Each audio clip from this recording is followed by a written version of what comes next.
I see a thumbs up. So Marcella's muted. So they can hear us, but we can. Go ahead, Marcella. I hear you perfectly now. Okay, so leave that the way it is. We've got audio here, video there. Now, Mike, can we hear you all right? Check, check. Yeah, all right. Well, we'll do our best. Yeah. You're really clear and no echo, so that's perfect. Yeah. Whatever you're doing, it's.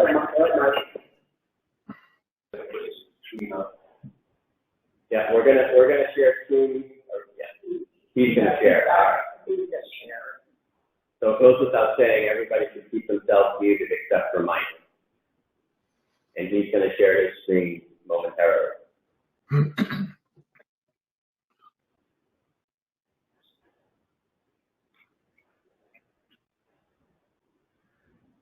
Mike, are you sharing your screen? I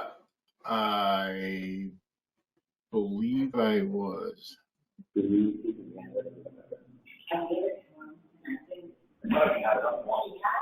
know it was up there. Okay, that was it.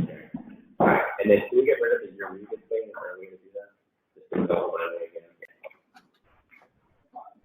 Yeah. All right. All right. We don't need you on that exactly. All right, we're good, Mike. Can you see my screen? Yes. Can you see down at the bottom where my cursor is? Can you see the full tie and bond? There's a green line here, and I'm not sure if it's cutting off or. We cannot. You can't, because it looks like on the thing here you can. Yeah, the red cursor, is that what you're talking about? The red dot? Yeah, on my screen right there is a line, like a green frame, and everything else. Okay.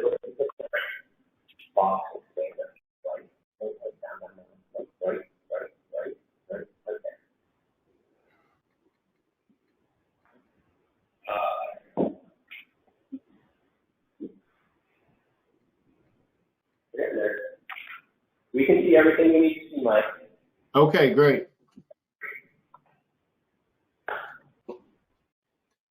Dennis.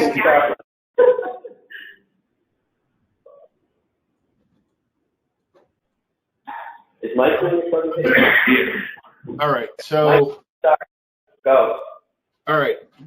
Good evening, everybody. My name is Mike Schrader. I'm with Tie and Bond, and I'm here tonight to talk about the rate adjustments that go along with the water and sewer system evaluation that we did. We distributed a version of this handout prior to the meeting. On it, I indicated slides that I was not going to talk about unless people had questions, which are more about the program itself and the infrastructure and the things that we looked at.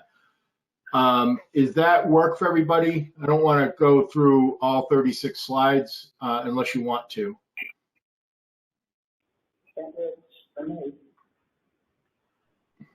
Can you give us the highlights? Sure. What do you? So this project was an evaluation of the water and sewer system in terms of reviewing the infrastructure, the condition or remaining useful life of that infrastructure, and what improvements that we would see projected over the next 20 years. My portion of the project is to look at the next 10 years just as a long-term plan and look at the financial component of that and the rates and what the future rates might need to look like. And although I show 10 years, it's not the intention to have anyone vote on 10 years of rates. It's just to give an idea what the projections look like. And if I forget to say it later, what I always suggest is that we update the projections every every year, every other year, just to see how we're doing against trends, against usage, against expenses, and so on. And you sort of refine as you go. And as future projects and capital needs become closer in time, they become clearer, and we, can sort of start to pick them apart into more detail. So the further things out are, the more summary they are. So let me just see. Okay, sorry. Okay.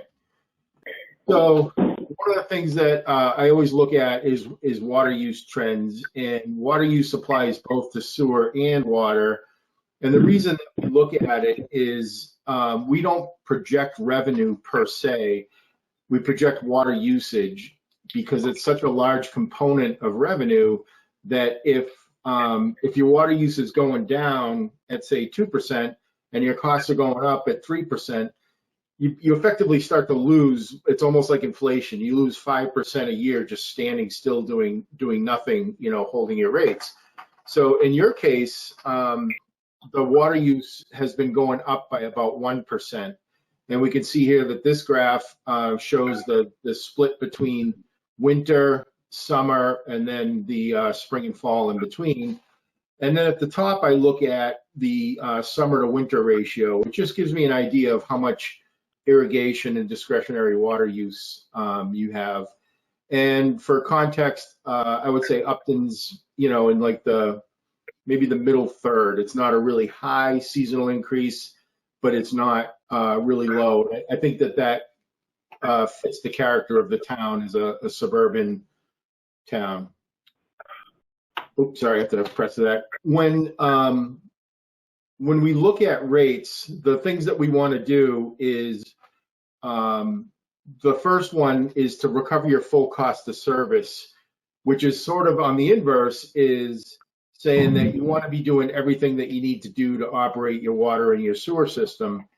And it kind of goes without saying, but yet there's always examples where these aren't happening. But really, the full cost of service means that all your requirements are being met, regulatory and industry best practice. So you're operating the systems to really provide the level of service that your customers expect, and I guess the regulators too. There's certain things that you just have to do.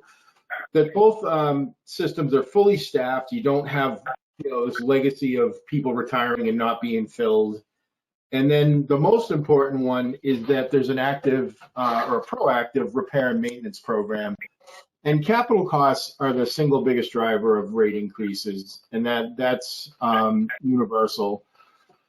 And then the second part is we look at distributing costs equitably across different users and user types. And then lastly, providing revenue stability, resource protection, whatever other concerns there might be.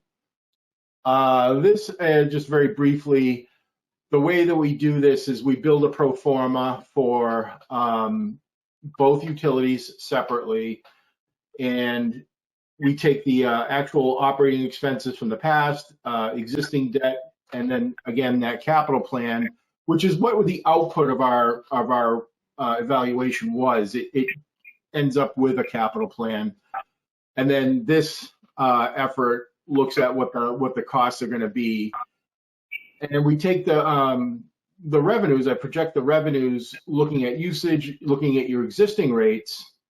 And then we look at, say, okay, we calculate the net revenue and what do we need to do to adjust rates going forward.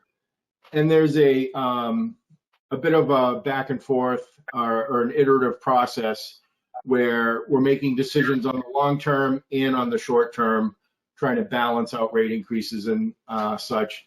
And then the last two is we evaluate the user costs, and we put that in dollars per year, because that's the most readily accessible piece of information, and then evaluate affordability, which we'll talk about at the end, using the industry standards.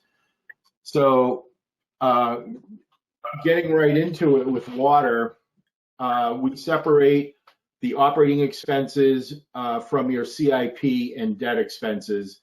And the CIP and debt, it includes the capital for your new projects, as well as debt service for existing projects, or existing debt service, I should say, which is past projects, and then your new debt service. Then we look at expense trending. What does it look like over the past? Is this going up, going down? And assign escalators to that. And for the most part, we use 2% escalators and based it on the FY22 budget, which is the FY22-21 budget, with a 2% increase on salaries and expenses. Then the next part of the water model is the capital improvements. And this is a little hard to read because of the way that we need to reorganize it for the rate model.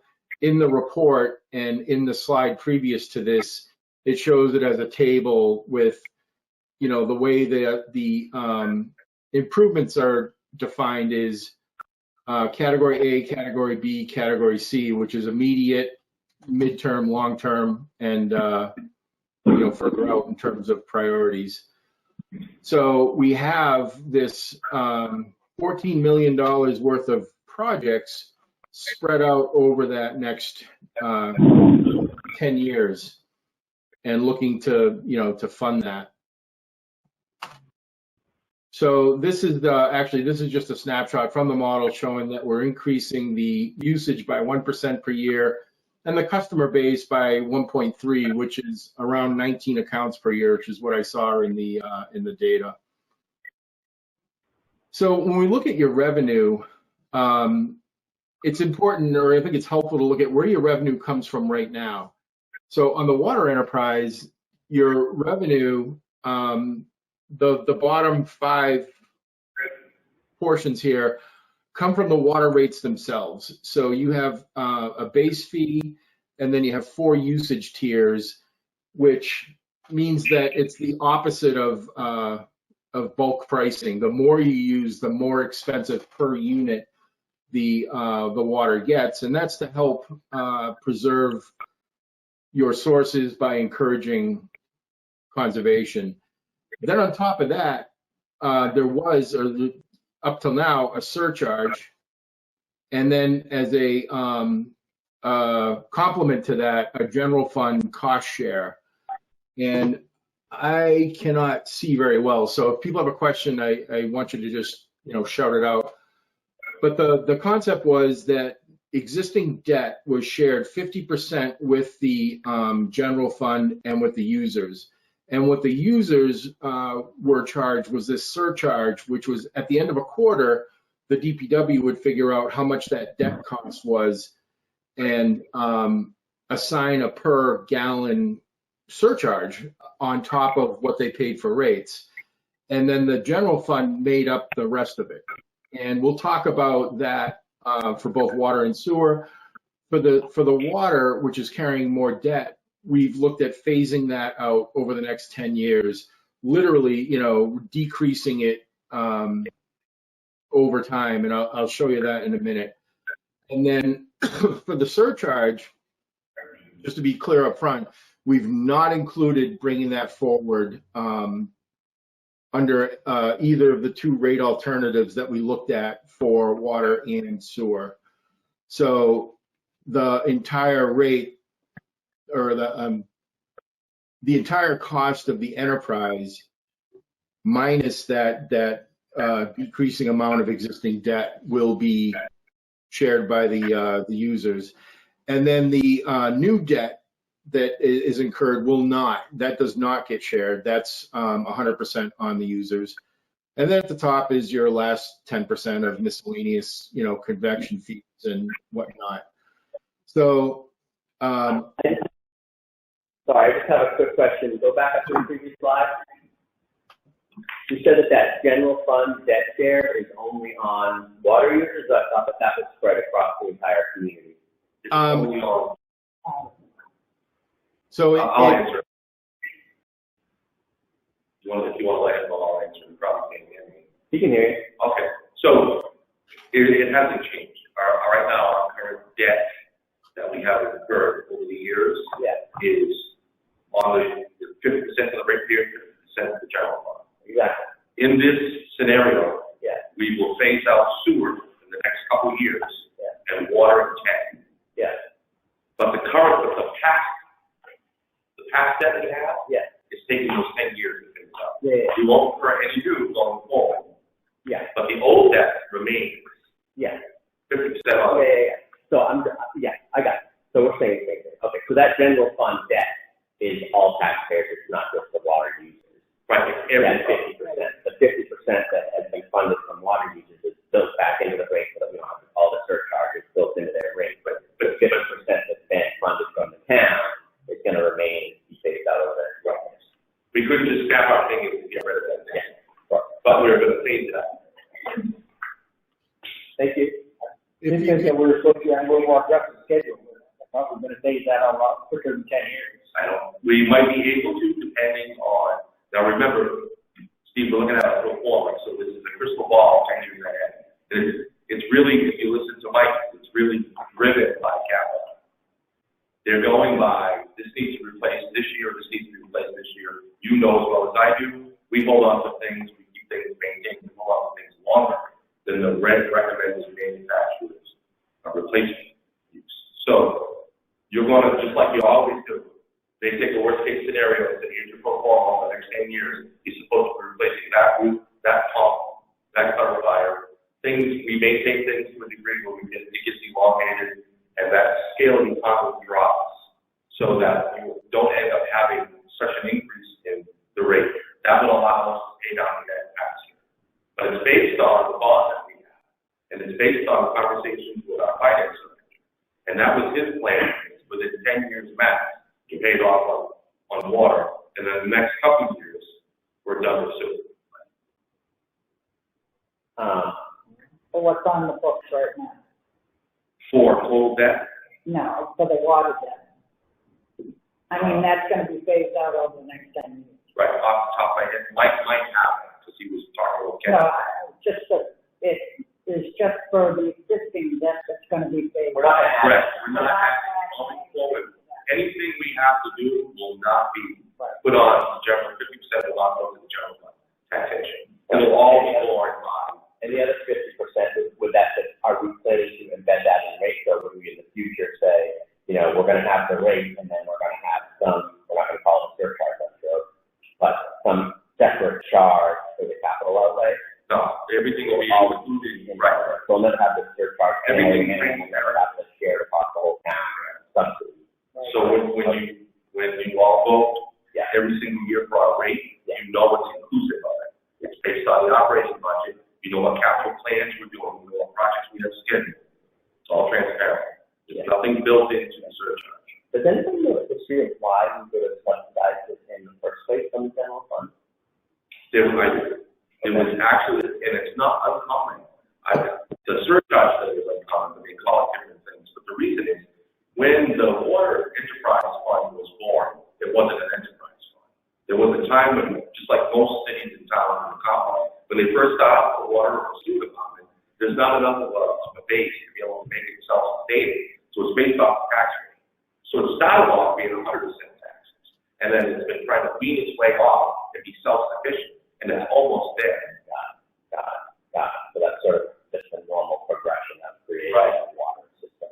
When you think about it, you think it was an enterprise account, and then why did someone make a decision to add a tax rate to it? But it started off as a tax rate. When's the other one?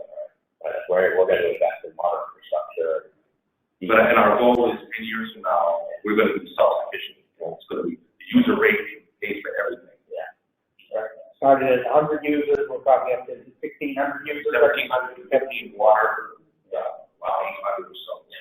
Yeah. That's it. Or is it roads? Yeah. Or in some situations, building an argument that would be made to expand the water system will further economic development and commercial growth. Yeah. So they will ask taxpayers in some towns to bear the upfront costs, knowing that there's going to be a major.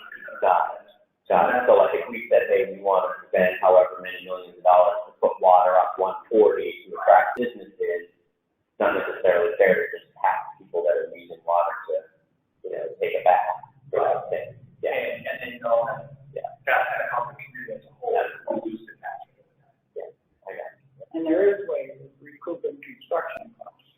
we actually, in our bylaws, we have benefits that are spelled out for both water and wastewater expansion.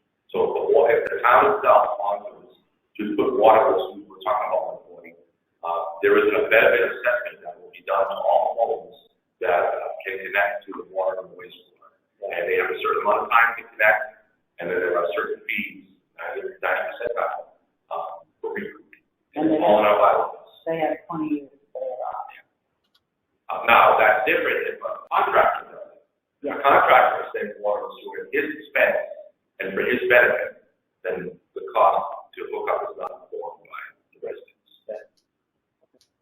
Yeah, I mean, that's mostly the information that I'm particularly interested in, so I don't know, from my perspective, I don't think that we walk through these next 30 pages. If you want to get down to the actual rates. Yeah. That's what I'm saying, talk about the actual rates, what will change, meter pricing, or guidance, or whatever else, you want to just jump. I think that was my initial question, right? So if you want to ask my just to skip to the last page, Well, let them warm up, the third bit of line. tell me what it is with fucking Dan. I mean, it's obviously a huge amount of analysis and work, and It is. I'm not going to speak with it. A lot of work into that. Are you still there, Mike? I am. I'm trying to follow along. It's really hard to hear, or not hear, but it's not feedback, but it's just the natural echoes of the room. It's a little hard to hear the conversation. So I heard someone ask what they were carrying for debt now, and this is that line. The existing debt service in 21 is around 350,000, and out at FY30 it's about 200,000. So in this slide here, you can see that the enterprise debt share is 50% in 20, 50% in 21, and then it starts going down 5% a year until it peters out. So on the other hand, or the inverse of that, is that the ratepayers are picking up that extra 5% every year as it goes, as you become independent from the general fund. So on the bottom here on this pro forma chart, you can see the bottom blue is the operating expenses. Those are going up 2% a year. In, I want to say 24, Dennis, we pick up an operator, and that cost is in there. Yeah, I think that's 24. I can see it bump up a little bit. So we did include that as a future projected cost. Then the gray here is the diminishing existing debt. Stacked on top of that is new debt for the new projects that are anticipated. And then the red, lastly, is budget capital appropriations, or sometimes people call it pay-go. It's essentially just paid, you write a check out of your fund balance or out of your operating budget for that current year. So in order, and this is under the existing rate structure, so meaning a rate structure is right here. It's the combination of fees and charges that are used to provide the revenue to float the enterprise.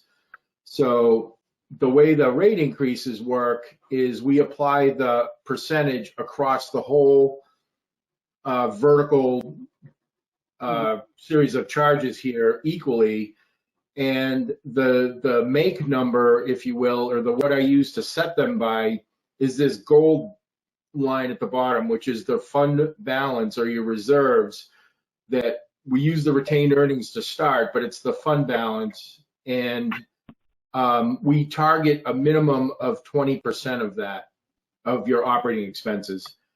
And then from there, yes?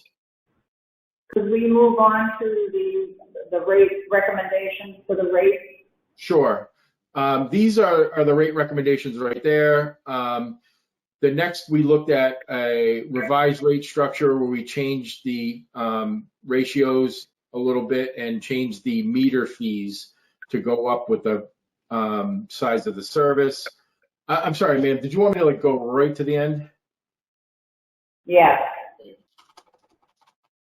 So these are the recommended rates.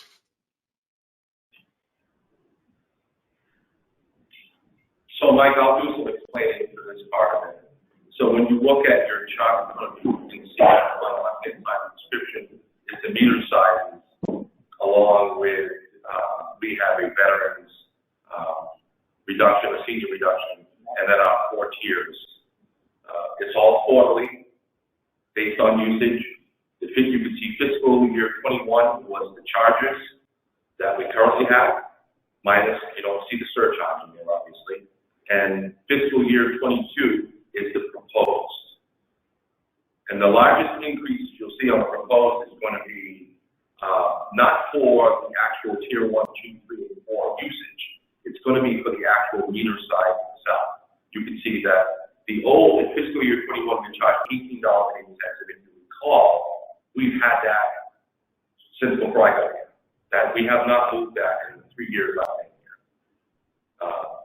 So we're adding to that, the addition of, if you have larger meters, that's where we're recouping some of that extra burden you're putting on the system by being a 4-inch meter for like the railroad or schools versus a 5/8 meter for the residential home.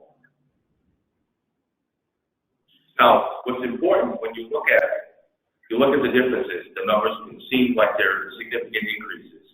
Yeah, I want you to do things in line. One, you don't get surcharge. And I have for references, I have the last 3 fiscal years, each quarter surcharge, I have to take a look at before I came here. And going back to fiscal year 18, the highest water surcharge was $6.86 per 1,000 gallons, on top of the rate you set. And the highest sewer was $7.14. So you can tell that when you add that into it, now you get apples to apples and compare to what these rates are. The best way to look at it is to go back to page 28, where Mike did a good job. Is it 28? Yes. And I asked Mike, take the average user, take their average bill. Show me what they're paying now and what they're going to pay under this new rate structure, so the board can see what the real difference is. Because you get lost in the numbers trying to compare no surcharge to a higher rate that makes up for the surcharge. And page 28 shows you what the average user paid in fiscal year 19, 20, 21, and 22, and then you can see where the change is. Talk about that 3-inch meter for just a minute, Dennis. I'm Yes. looking at that previous one. We're looking at a quarterly fee of $18.08. We're going to $292.50. Right. So, I mean, it appears like an enormous jump. It is, because it's based on formula they use to take into consideration if they don't look at what we have for current 4-inch, 3-inch, 2-inch, and 1-inch. They look at what the burden puts on the system. That's what they develop the formula for deciding how much that person should pay. Now, since you brought up 3-inch users, I have a list of users right here. Okay, I'll send you my question. How many and who? Yeah. One, I believe it's 1 3-inch. I was going to say, because if it's Truck, no house, that's only 3-inch in town. oh, if it's 1 or 2 people, there's a benefit, 300. Yep. It's the only one. So Millhouse is 3-inch. And then we have 5 4-inch. Who are the 4? Blackstone Valley, Upton Housing, Nitlow, Memorial, the railroad, that's 5. And then we drop down to 2s. Probably a lot more of those.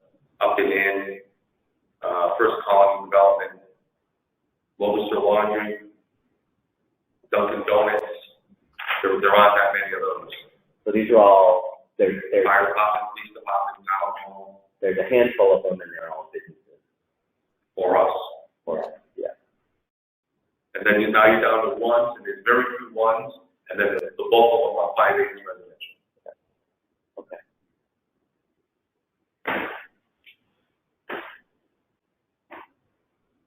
there's something again that jump out at people, so we want to make sure that, you know, we understand, who is that going to affect by how much.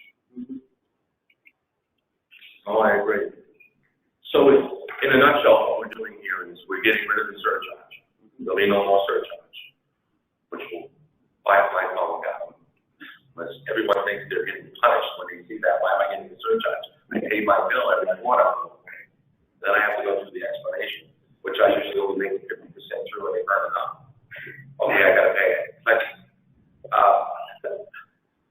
So we're getting rid of the surcharge. We are paying down our debt and not incurring any new that is going to go on the general ledger. Everything is going to be, from going forward, everything is going to stay within the enterprise account. And we're paying off the old debt. We have a 10-year plan or less to get rid of the subsidy for water and a 3-year plan or less to get rid of the subsidy for wastewater.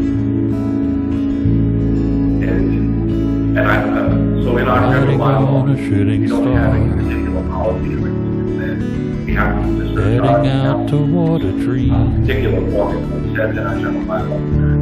The director of Tomorrow's even closer with the approval. than it seems. We don't need to make any policy changes, change our bylaw, particularly to adopt. Moving through the cloudless sky, And I want to stress, heading out toward the moon. based on us sitting here today, I am dancing saying that to change every rule based on what the manufacturer says we're supposed to do, every boiler, every pump, everything. And we increase our stacking based on what the DEP said we're supposed to have and the increase in our users. That is what you see for that full fall operations. Not necessarily what we're going to be talking about every single year. I think that, I was going to say his projected new users 1.3 for about 19 per year was thinking. Right. So assuming we hit those benchmarks, that would be. And the only other thing I was going to ask was, as far as tie-in fees, meter fees, all those other things going to stay the same as they were last year. Yeah, we have everything else. This is just the rate structure. All of our rental fees are, we're not recommending any changes. How do they, do the sewer rate? Is it 100% of the water use? Yes. Okay. Because we don't have a sewer meter. Now, if you have, there are a handful of residents that have wastewater, but they don't have water, and we use the state's formula for that, which is based on the annual, based on the rental of 4-bedroom, 3-bedroom house. So it's a standard charge. That's the. And some are using more, some are using a little less. It averages out, but without them having a water meter, there's no reason to be exact. That's an industry standard.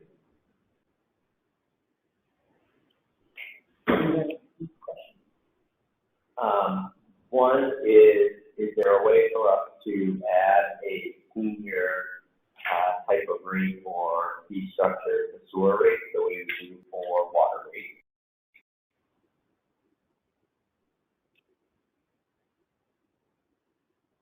I can see that. Take your time.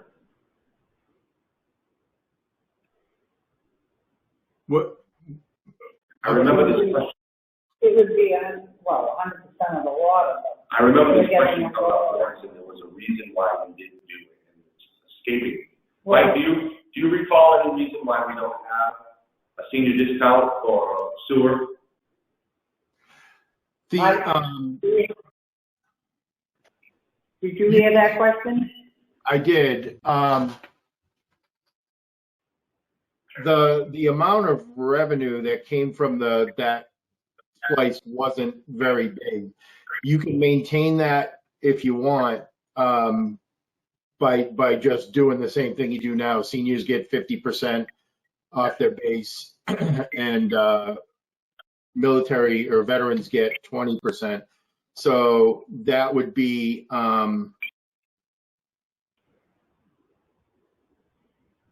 They get a lower. So yeah, he's saying it's still shown. It's still, I'm sorry. It's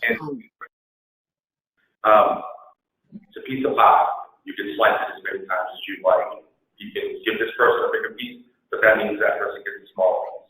So if you give a senior discount in the enterprise account for wastewater, it's going to come out of the regular like it does in water seniors, and it's less pockets and it's more expensive.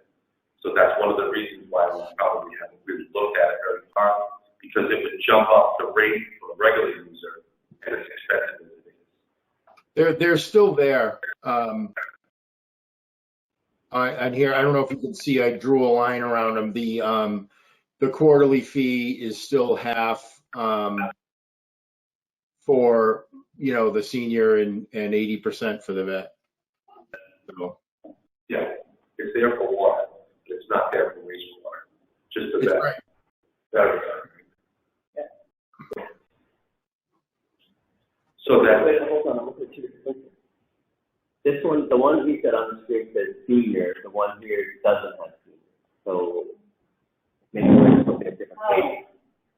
So I'm on page 32. What page are you on, Steve? 32 right here. So I'm looking at a page 32 that doesn't have a senior rate on sewer rate. maybe we do have it. I had to make an adjustment. That was missing, and I re-pasted that. So I apologize for that, and I can follow up with a revised copy. So we currently do offer it. It's not something that's It's being proposed. That's great. That answers my question. I'm glad that we're taking care of our seniors on both rates. Is that something they have to apply for, or is it already calculated? You already have that built in the program? I think it's part of our bylaws, and there's an application process to go. This is Bill Taylor. I can answer that question. I get a list of the exemptions that have been granted from Tracy for property tax, and those that have been granted exemptions from property tax are granted these vet and senior rates. Perfect. On top of it. All right, we got to the bottom of that one. Wonderful. Okay. My other question, suggestion is that this type of 10-year pro forma is a very valuable tool to have from a municipal planning perspective, as everybody in this room knows. So, you know, whether we tie this in with capital budget committee planning or however that gets integrated, like this is clearly a model for what would be great to have for all departments, you know, this sort of level of discipline on a 10-year pro forma. You know, I don't know if we have that already, or if we don't, or if it should be integrated into that, or what. That's just something that I think is, you know, a valuable example to have out there. Yeah, we can definitely look into that for our rolling stock. So, you know, when we look at our capital improvement planning processes, we've also talked about the work that Dennis has done around water and sewer infrastructure, right? It's kind of tailing on water. And then most recently, I talked a lot about the work we've been doing on looking at our facilities and putting in a 20-year program to upgrade our facilities and everything that all the mechanics behind the facilities. And that's coming in. So I'll look at the performance piece to the facilities product that we receive with grants on that again. So I think the last piece of that is we have a 10-year, I'll call it rolling stock capital improvement plan, but it looks out at 10 years, but it doesn't have a performance. Right. Right. We can, like in terms of like, when do we need a roof replacement? When do we need AC replacement? Not when we actually need them, but sort of based on the planned life of them, when we might need them and stuff like that in here. That's in our facilities as well. Yeah. Now, the police and fire and DPW, they all have their capital. Yeah, so that's why I've been kind of looking at capital improvement chunks, infrastructure, facilities, and then what I call the rolling stock, so like, you know, trucks and that type of like everyday equipment. And so we talked about infrastructure today. We're completing the facilities analysis, like For all municipal buildings. Fire and police.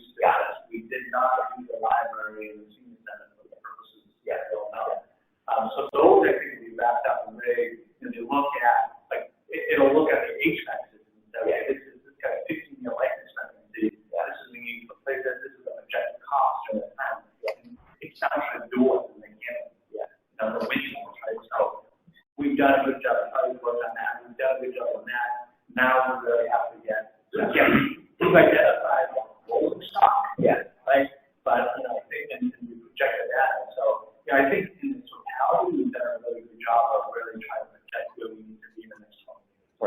Perfect. And we'll present the facility once we Yes. that's complete.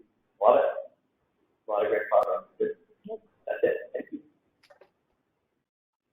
Now we ready? To vote this? All those in favor, say aye. You gotta, yeah, it's a motion.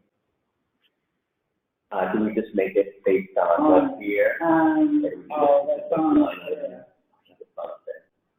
I think we can do it as presented, right? Okay. I make a motion that we approve this year's recommendation for the adjustment to the water and sewer rate as presented by Mr. Westgate. all those in favor? Second motion? And all those in favor? Aye. Aye. Unanimous. Thank you. It's on page 32. Thank you, Mike. Good job, Dennis. You did all the work. Thank you, Dennis.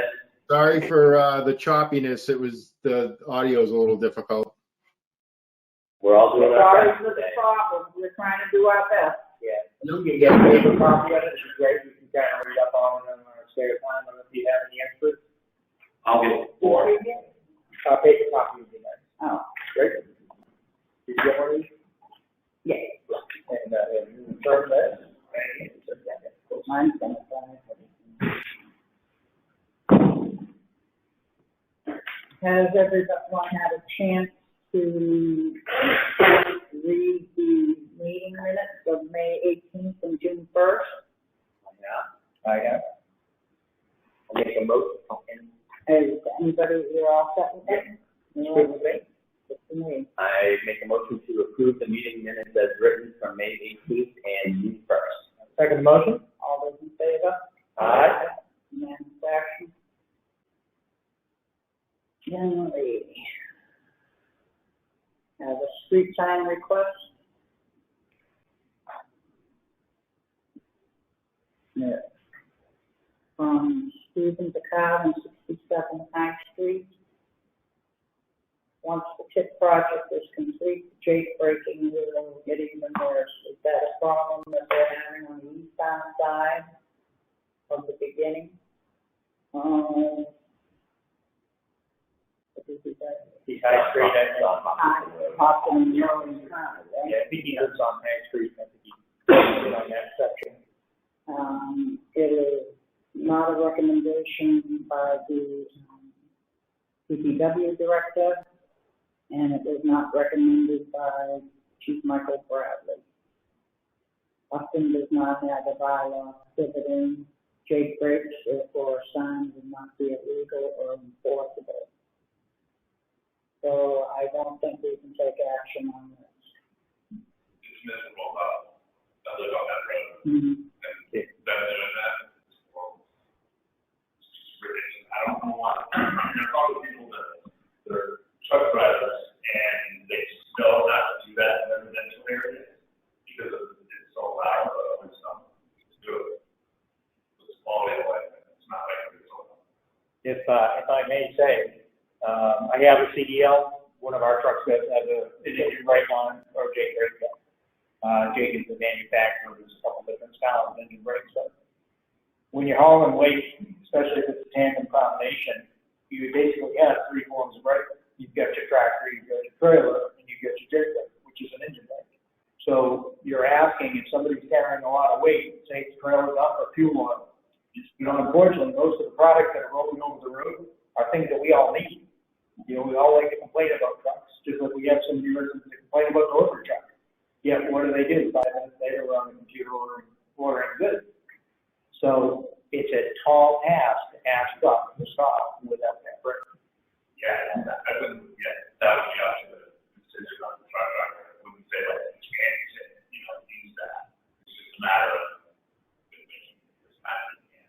it's not an issue. Yeah, but to go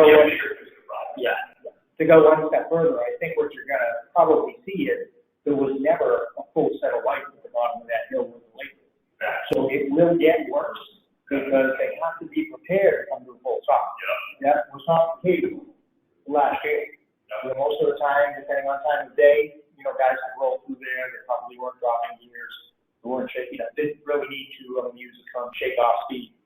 Didn't really need to do that. Now they have to be prepared to stop. Yeah. So you're gonna probably see more of that, may in fact get worse, but don't think it's safe then, as the drivers not to do that. Yeah. My opinion. Could we notify the cars? We Actually, did you talk to him? I did. Okay. He did understand. Should we make a motion on negative determination or no? Make a motion on negative. Okay. We'll make a motion for a negative determination on that street sign request. Second. All those in favor? Aye. Unanimous action.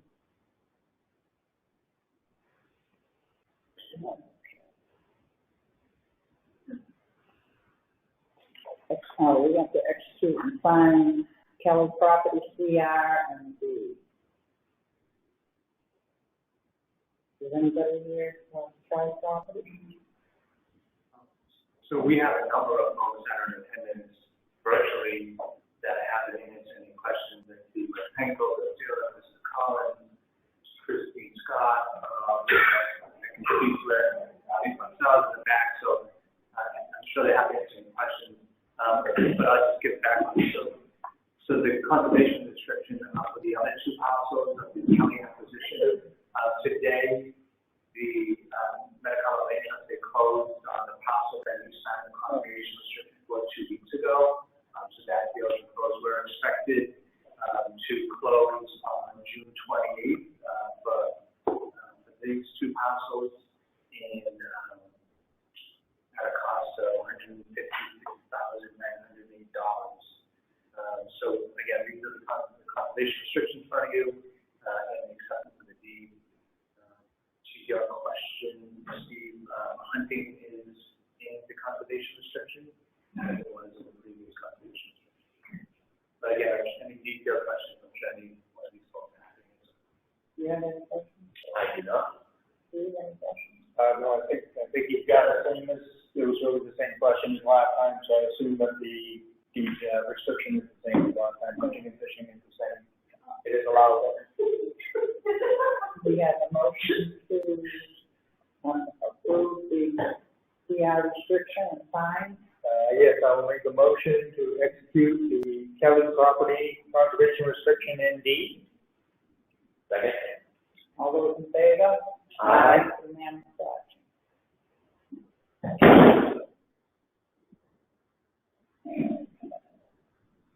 Annual appointment.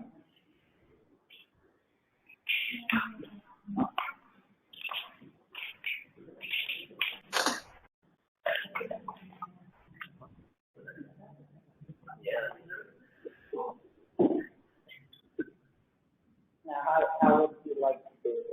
Would you like to do the discussion? How would you, any of the applicants are on? Or he said, so I like to look at this column, the new application. That makes a lot of sense. Yeah. On the applicant list, with everyone that has applied to date and more. Yeah, speak louder, so I'm getting high signs and tell it back here. Okay, sorry. So I think, because there were a couple of committees that we were not going to address tonight. Right. I did not include those applications. But everybody else has been notified and was notified that, the meeting was tonight and the option to attend in person or virtually. So they may or may not be here. The people, the names that are highlighted in green, have requested a reappointment.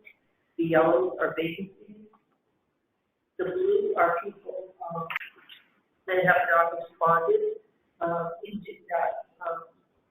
incumbents that have not responded, whether they want to be appointed or not. So, that is whether to make the appointment. So we go through the regular appointments, the reappointments, and then do the application. Yeah, I think that's what makes the most sense. I think the only one that we may just want to have a quick discussion on is Conservation Commission. We have Mary Overholt. Yeah. So she's in yellow there. She would move to a full-time member and we appointed an assistant member. Okay. So when we read through them, just want to make sure we're all good with that. Okay. That we must get.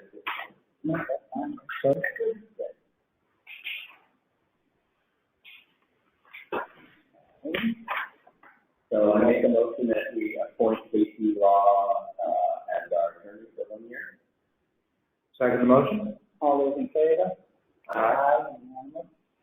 I make a motion that we appoint Jimbo to Paul Flaherty, Steve Rackett, and Steve Hopper, Michael Howell, and Justin Pollard to the building committee for 1 year term. Second motion. All those in favor? Aye. Aye. And do we want to talk about doing an application on this one now, or we're going to go back and go to all the things? Probably go back. Yeah, let's go for that. Okay, perfect. So let's keep going. That's the variable. So I make a motion to appoint Dennis Wicki to the Disability Affairs Grievance Coordinator for 1 year. Second motion. All those in favor? Aye. Make a motion to appoint Steve Rackett, Gene Burnett, Donna Garden, David Brooks, Dave Ross, Greg Weintraub, and Catherine Morton to the Economic Development Committee for a 1 year term. Second motion. All those in favor? Aye. Aye. I make a motion to appoint Bill Taylor to the Green Community Committee. Second motion. All those in favor? Aye.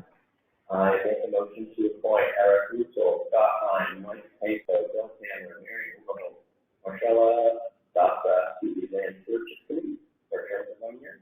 Second motion. All those in favor? Aye.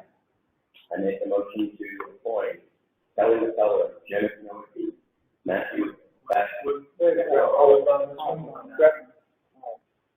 We're not really that many. Oh, sorry, that's the whole thing. Going down the list.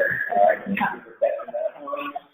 So next, Open Space Committee, we've got, I make a motion to appoint Mike Paso, Steve Scott, and Bill Taylor to the Open Space Committee for 1 year term. Second. All those in favor? Aye. Make a motion to appoint Kelly McCullough and Mike Bradley as Records Access Officers for 1 year term. Second. All those in favor? Aye. Make a motion to appoint David Brooks, Emily Steve Braxton, and John Cadet to the Technology Committee for 1 year term. Second motion. All those in favor? Aye. Make a motion to appoint Dennis Westgate as steward for 1 year. You're welcome, Dennis. Second motion. All those in favor? Aye. I make a motion to appoint Richard Darden for a 2 year term to the Affordable Housing Fund. Second. All those in favor? Aye. I make a motion to appoint the DLS Chair, Maurice Bonell, to a 1 year term on the Affordable Housing Fund. Second the motion. All those in favor? Aye. I make a motion to appoint Dan Lazar to the Capital Budget Committee for a 2 year term. Second. All those in favor? Aye. I make a motion to appoint Joe Scrivener to the Community Preservation Committee for a 3 year term. Second. All those in favor? Aye. Make a motion to appoint Alan Miano to a 3 year term on the Conservation Commission. Second. All those in favor? Aye. I make a motion to appoint Elizabeth Consigli, Lori McMahon, and Paul Boyd to the Council on Aging for 3 year terms. Second the motion. All those in favor? Aye. I make a motion to appoint Greg Manning to a 3 year term on the Council on Aging. Second the motion. All those in favor? Aye. Make a motion to appoint Lynn Haggerty, Sandra Val, Alice Gentili, Megan Ronzio, 3 year terms on the Cultural Council. That's Lakeview, and I'll second the motion. Thank you. I knew I did not know that. All those in favor? Aye. I make a motion to appoint Deb Cotta, Treasurer Collector, to a 3 year term on the custodian and the custodian of tax title property. Second motion. All those in favor? Aye. I make a motion to appoint Michelle Antonelli, Paul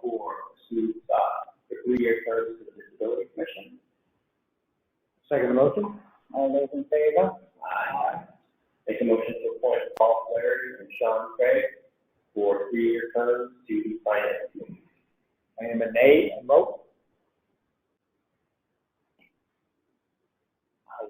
I can second. You can second. Second. Second to nay, or second to yes? No. Second the motion. Yeah. All those in favor? Aye. Nay. Make a motion to appoint Joan Burrell and Donovan Charlie to 3-year terms on the Historical Commission. Second motion? All those in favor? Aye. I make a motion to appoint Deb Cotta as the treasurer collector for a 2-year term for the OPEB Trust Commissioners Department. Second? All those in favor? Aye. Make a motion to appoint Maria Flynn, Marsha Keselowski to 3-year terms for the Personnel Board. Second motion? All those in favor? Aye. I make a motion to appoint Joseph Poirier to a 3-year term for the Registrar of Voters. Second? All those in favor? Aye. I make a motion to appoint Eric Lupol as an associate member for a 3-year term for the Zoning Board of Appeals. Second motion? All those in favor? Aye.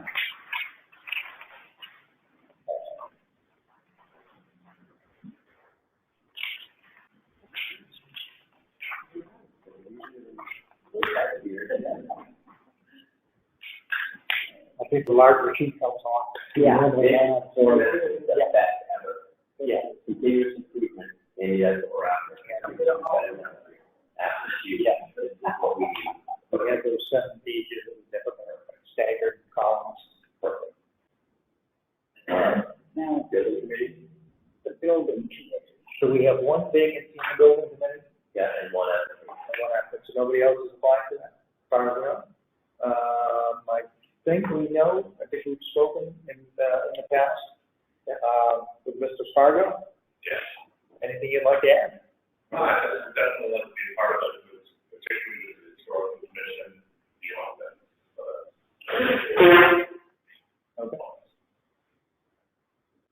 I'm good with that. Me too. All right, and that's a 1-year term, so I'll make a motion that we appoint Don Spargo to the building committee for a 1-year term. Second the motion? All those in favor? Aye. Thank you. Thank you. Central Mass Region Planning Delegate, Board of Selectmen, it looks like we have, as far as I know, James Bates Jr. has been doing this for years and years, so I'm good with keeping James in that spot. I would agree, because he's been doing it forever, and he's been sometimes good, I don't know.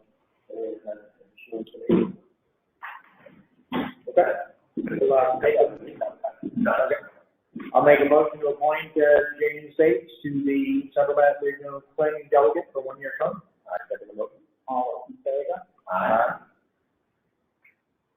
And the green Hold on. Just looking, I don't see, okay, Mike Pinkel's not here. No. I didn't. Oh, no, he is here. He should have asked him what his thoughts are and why he wants to be on the He is, Dan. Should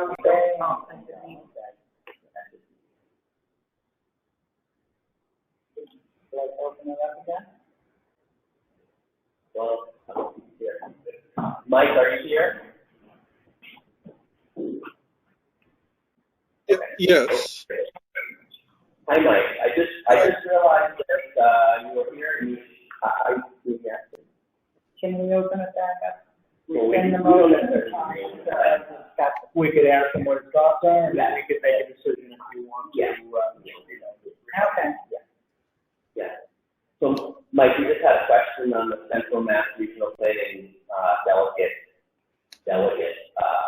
application. Obviously, you know you serve in many capacities for the town. Wasn't sure, wanted to ask what your particular interest might be in this group. I'm sorry, I couldn't understand what you said. I thought the position was vacant. I know Jim Bates Jr. has been on that had that position for some years. If he is still interested in serving, then I would withdraw my application. Okay, great. Thank you, Mike. Thank you. Thank you very much. Okay. Okay, so we're good. Green community. I did not see an application by Bill Kaczynski or Robert Jordan. I did see the application from John and Robert. Here. Is it based on the backup pages? I see the names, I don't see the actual maps. Well, I mean, on my emails that I read prior to Here, on the back of the first two pages. There's not a ton there, it's probably the scan, but Yeah. Take a look. I think so.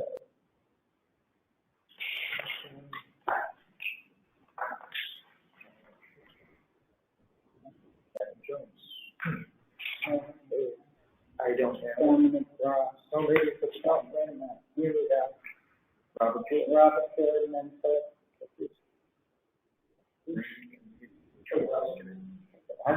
Is that you? All right.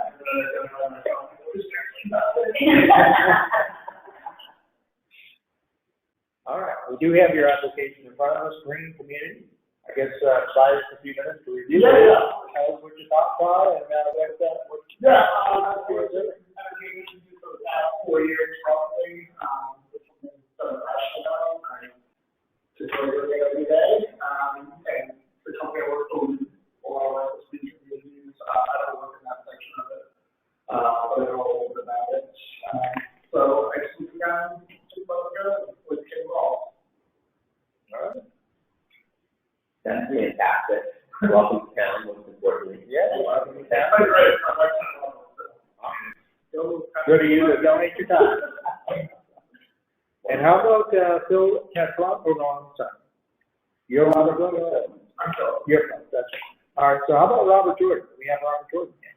Well, he stated here on that I was one of the members of the committee when it was first formed, and he was followed after the reappointment. I was surprised to find I hadn't been. Okay. So we're good with those two? Yeah. And how about Dominique? Is Dominique? See the application? There's plenty of empty seats, so yeah, I'm fine if you want to, I can make a motion. If we're good, we can just point out there. Yeah. Perfect. All right. I'll take a motion for that. All right. Make a motion to appoint Phil Kaczynski, Robert Jordan, and Dominique Ross for 1-year terms each to the Green Community Committee. Second. All those in favor? Aye. Unanimous action. And let's see.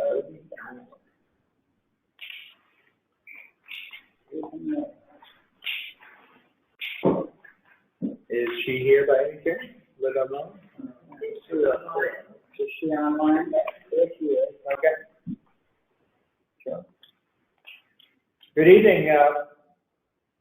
Could you tell us what interests you about the board? And thank you for stepping forward. Oh, sure.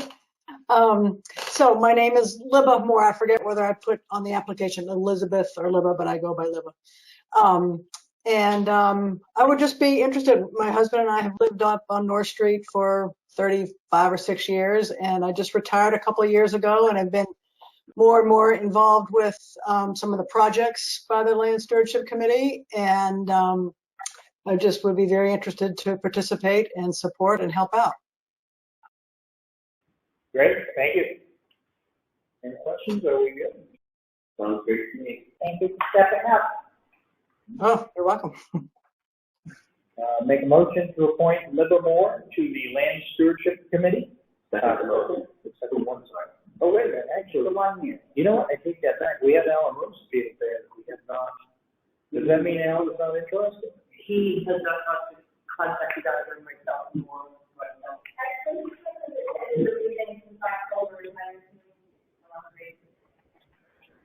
Okay. Okay. Any thoughts from the board? What do you? Would you, I think it's fine, yeah. would you just assume that he does not want to be? Well, if he hasn't responded by now or hasn't been to the meeting. Okay. All right, make a motion to appoint Livermore to the Land Stewardship Committee for 1 year term. Motion, All those in favor? Aye. And second? We're not doing mosquito control. No. Skip that. Yeah. Steering committee, we're not doing tonight. Technology of the touch. We have 3 of them. 3 open spots. Charles Borghetti. Yeah. So, yeah, this is page, well, the open space committee was there. Oh, no, and no application. No In the process. Okay. So the next one is the technology committee. Yes, so Charles Borghetti, would he be on this call by any chance? Did make some notes. Any thoughts? I don't see his name.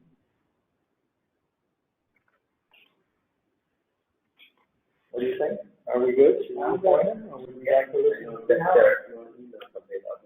I just was, yeah, he has substantial background in scaling and technology. I don't really fit the training there. I think that's all out of experience there. Yeah. Okay. Always fair to see me.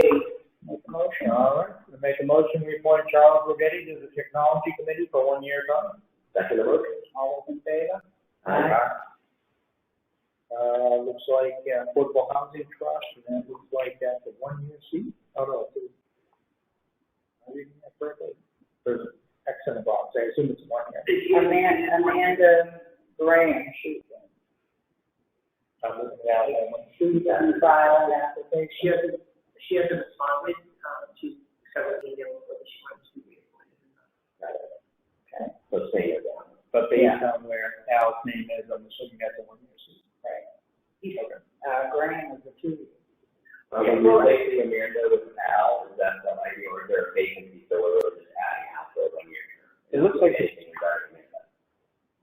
I'm seeing the 2 yellow lines of vacancy, so I was thinking. Yeah, not just for it now. Right? Basically, the reason why we do this, we just try to stay at 1, 2, 3. Yeah. So, it's because there's 5 members, you could actually cut them off to 3 years. Yeah. Do you know what I mean? If we just try to have it so that everyone is not at the same time. Right. It's really, so everybody. Sure, we can do that. Whatever you like. So we can do it for 1, 2, or 3, did you say? Yeah. Okay, so you want to say 2 year? Sure. Okay. Make a motion to appoint Al Holman to a 2 year term for the Affordable Housing Trust. Second. All those in favor? Aye. Capital budget, looks like we have 1 vacancy and we have 2 names. Yeah. So I know John Westland serves on another committee. I think he's on Personnel personnel. committee. Yeah. With Chris Sandini, so I guess. And Chris Kennedy, John, was unavailable tonight, and another, Like, if you don't or Washington, right? director and, he's doing those. Water. Everybody knows John is Yeah. Yes, they will. Is Mr. Candy here? I don't see. I would, I think I'd maybe just hold off on this till we get both of them and make a decision.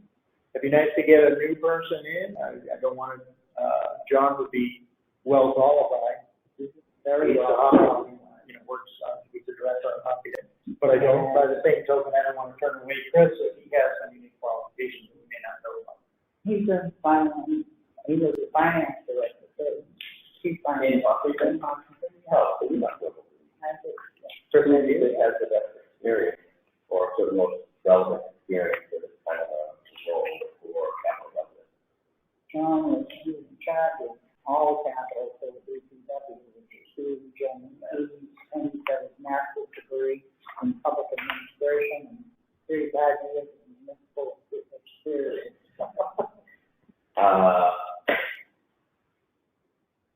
Yeah, I mean, that's, I guess your point would be right there, it's always a little funky to have more people that we haven't set up. I mean, I'm comfortable with working with them. Just make that one here.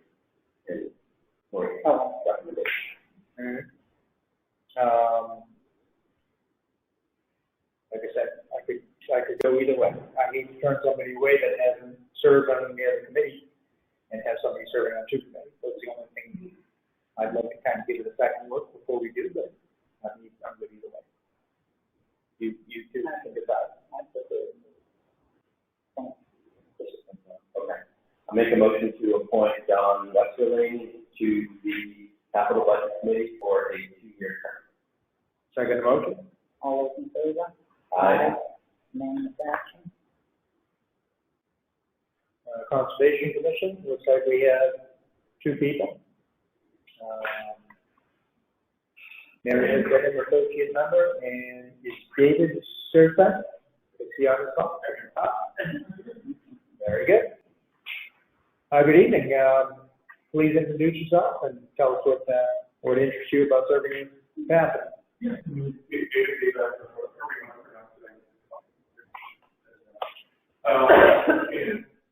enjoy the conservation and also with my family for many, many years. And just wanted to give that some time to the town. I was to the Division of Fisheries and Wildlife for over 20 years now. And I think on this side, I think what the Conservation Commission do a lot, both from a natural heritage point of view, also from a fishing point of view as well. So I think I would bring that perspective to really well. Yeah, pretty passionate about the in general. Great. Okay. And you're still with Fisheries and Wildlife now? Okay. Very good. Any questions? Shall I make a motion? Oh, she is. Okay. Sorry, Mary. Hi, I'm Mary Overholt. I've been the associate member on the Conservation Commission. I'm not sure how long, 5 or 6 years, maybe a little bit more. I have a degree in environmental studies and a master's degree in planning. I'm working currently as a conservation agent in the town of Webster, so I have a fair bit of experience, and I know the history of what's been going on with the board. Thank you. Okay. Great, thank you. Could we move Mary up to Looks like Mary, we plug her in as a member? 3-year term, a full member. Mary, if you're interested in being a full member, I know sometimes associate members want to be associate members, so I just want to make sure we're not making the change without your desire. I didn't quite hear that. I am interested in being a full member. Okay. If you guys do not appoint me as a full member, I'm happy to remain as an associate. So. Yeah, no, absolutely. If that's your interest, I just wanted to make sure, so that makes sense. So yeah, that makes perfect sense. Okay. And And David into the Associate. yeah, and I do have one question for David about the Natural Heritage Program. What was the work that you did there? I'm just curious, because I've heard about that program. So there was the information that was both coordinating how we funded mission, how we actually got that to the Conservation Commission. So the university have that data. Thank you. motion? Okay. Make a motion to appoint Mary Overholt to the Conservation Commission for a 3-year term, as a full member, and also make a motion for David Sturzak as an associate member to the Conservation Commission. Is that right? Is David in a 2-year? Is that what that actually is? Yes. 3 years. So Mary is 3 and David is 3. 3. Okay. Okay, second the motion. All those in favor? Aye. Unanimous action. Sure. Good. Good job. Okay, I think that's everyone. We had a lot of new applicants, which is good. Yeah. So it's probably the biggest I've seen, for sure. There was one applicant that he wanted to be appointed to whatever he wanted him to be, but I know that he had mentioned that someone was like someone to be looking for the field. So I just focused there, so we would be moving to any spot in the system. So those are my thoughts. I did see that, yeah, I did see that as a name, but I didn't see a board associated with it. Well, and like, you know, the listing, because I mentioned in the previous meeting from some of these medical companies. Yeah. So I wanted to keep that application coming. Yeah, I mean, we also have a spot on green community. Yeah. That, you know, we could plug in. I wanted you to know, it was my Yeah. place that was. You know, also we had spots on technology we could consider him for. So maybe we could reach back out to him and ask. Maybe have him attend this meeting in that way. Yeah, or, you know, again, we could plug him in technology. Or green community, I don't know where his passion lies, so. That looks like something related to medicine. It happens that that's a position. This is municipal government. Yeah, I'm sure we have it. Well, we don't have any board of health appointments, right? Right. Yeah, that was probably the closest one. Yeah. That's why. You know, maybe we can get him to two committees. Yeah. Right. Very good. Okay. Very good. Yeah, very good. 6.4. Discuss the sale of 0 Westboro Road, which is the 12-acre parcel that the town owns and going up to the Board of Selectmen. And I know a while back that there was touched upon it, that I was interested in putting the land up for sale to help offset the cost of the community center, that to reduce the principal amount. And I do realize we made an agreement with conservation that we would give them an easement to that property, but to the back property too. Remember that. So the thing that I think I wanted to move forward for now is to get the land surveyed. If you are acceptable to that, and find out how many lots that we actually have out there that we could put up for sale. And that way we could start reducing the debt impact on the exclusion, and we could bring down principal on the community.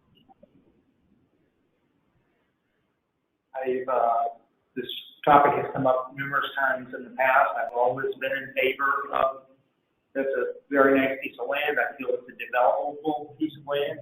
You know, I don't think, you know, the idea for it to become a cemetery is always a good idea, and the idea for it to just be open space, I didn't think was a good idea either. So I think it's, you know, certainly right on, very close to the Westboro line. It's a very nice piece of land. I guess it's what is the next step, and I guess it'd be very nice to have a rough idea from our perspective of, you know, what do we expect to net from the sale. Well, not only that, but you do have to have it surveyed to find out. And probably talk to the planning board and see what kind of development they could do. They raise some money to reduce some debt. You're bringing some tax money in to increase our budget. That's right. And certainly, as it sits, it does not generate any tax revenue for the town. no.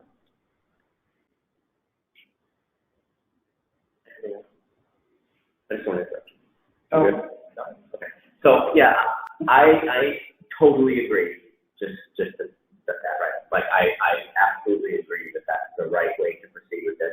I do feel compelled to share, and I think most people know this, right? Like, I'm very much an advocate for preservation, open space, conservation, but there's a balance, right? Like, and this is clearly a significant asset that the town has, you know, and we have a lot of open space, we have a lot of conservation land, we have a lot of, you know, state parcels, town parcels, et cetera. And, you know, when you've got one that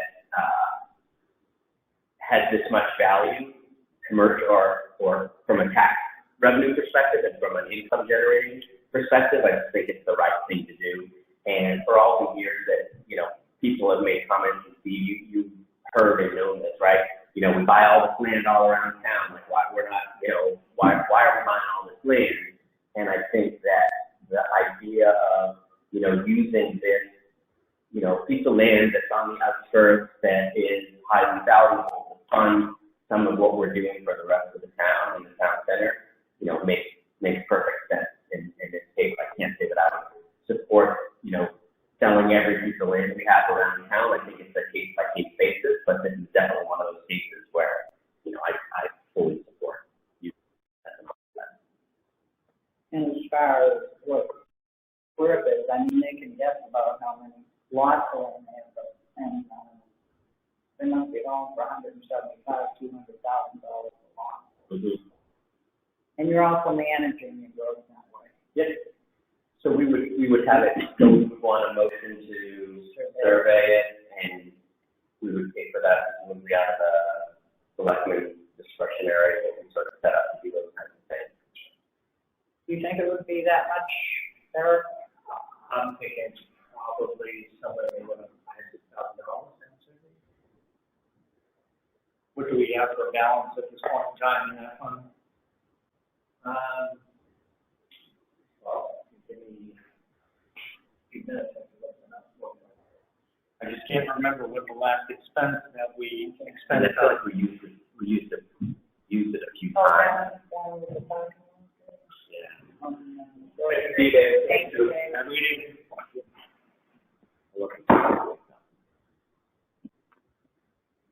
think while Derek's looking that up, I think getting back to your comment with open space, yeah, it is a balance, and I think we've been very lopsided the last 3 to 5 years.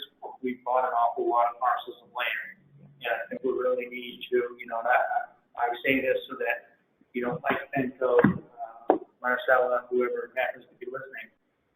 We've really got to break that, because when you look back at the last 3 to 5 years of different parcels that we bought, whether it be open space or we may consider strategic investment, we've still taken an awful lot of tax revenue out of play and out of circulation by buying parcels.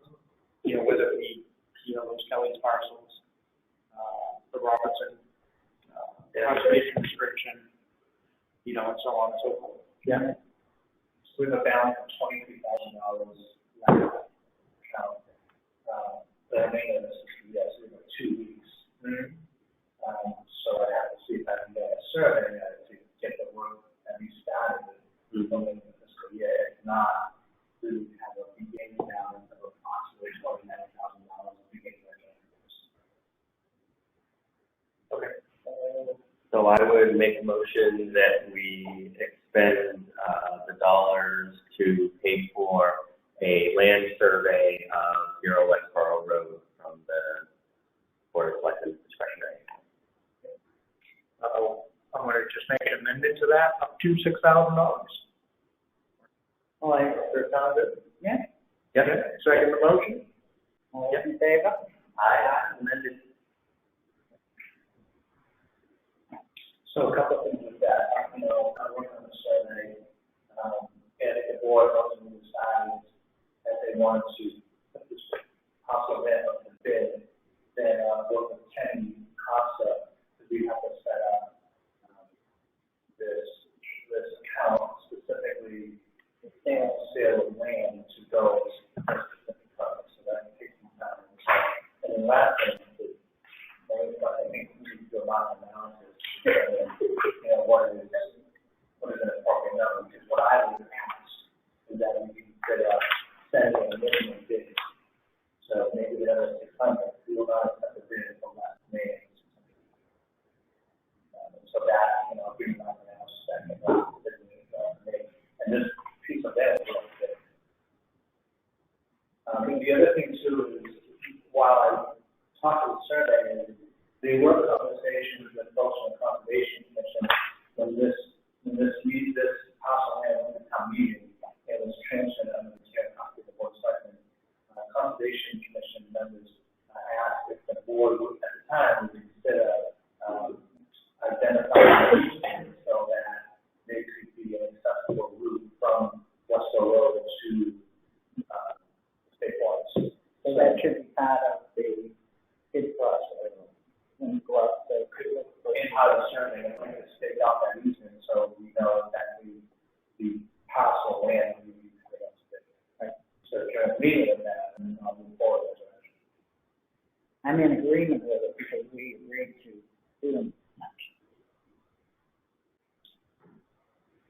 we're I talking mean, about. it doesn't have to be a 50-foot easement, it's just a walking path, something 10 or 15 feet.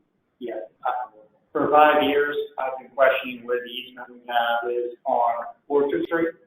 We have an easement there that leads onto the farm on Westboro Road. I'm sorry, not Westboro, Mechanic Street. Yeah. And the problem with these types of projects is somehow those never get clearly identified. I think that, conservation probably knows where that is exactly, but I think the general public doesn't.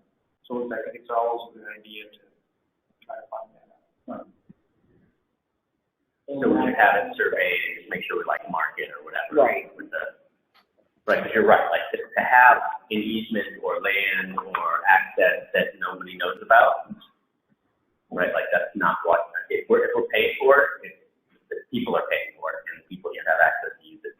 Right. And know where that is. It shouldn't be, and I'm not implying that anyone is not trying to be explicit about that, but we should just try to make sure we put up signage or some indication or a little pull-off parking spot or whatever. Yeah. Yeah. And I mean, the same thing really happened to us on Chestnut Street. We also accepted an easement. I remember we reported it right around the time the third house sold on Chestnut. There is an easement there that goes back to state land along the railroad track in Hancock with Mark Iver. So again, I think this is,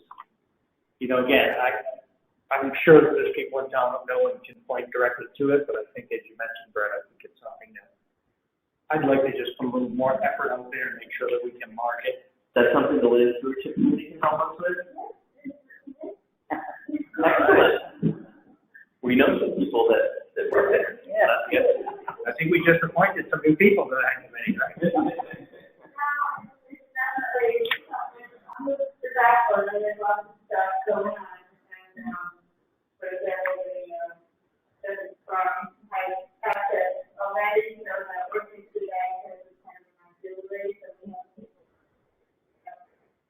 It is on our radar, and this is your kind of new one, so we're still working on something like that.